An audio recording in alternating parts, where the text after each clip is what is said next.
Yeah, that's obviously not good news, especially with the winds picking up.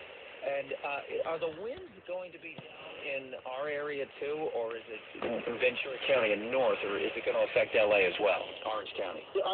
With the exception of the San Gabriel Valley, because the way the winds come across the mountains, they go over the mountains. I mean, because they come off Colorado Mountain, they come off the Rockies, and they come this way. They compress and heat up through the desert.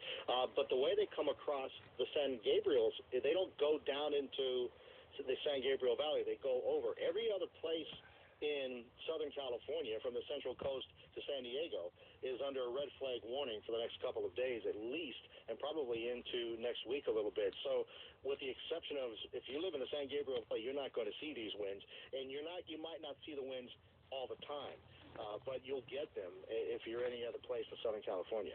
We're talking with our correspondent, Jim Roop. You can follow on Twitter at Jim Roop News. During that briefing on the Thomas Fire, what we're still calling Thomas Fire, did they revise their projections on when they might get full containment? No, they're not. They just said weeks. It's going to take weeks.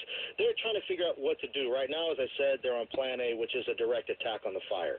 There's a Plan B, which is just cut those lines, let the fire burn to those lines, and let it burn itself out.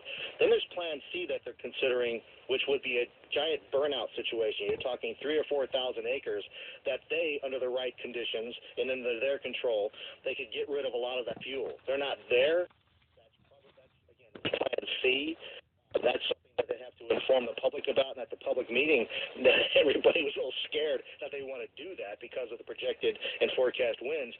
But that's what they're trying to figure out, how to do this to try and at least contain it, so then they can spend the next week or two getting the fire out, and then the next couple of weeks after that really on the mop-up situation. So it could be a month more before this fire is cold out, as they call it. All right, Jim, thanks so much. Appreciate your coming on to talk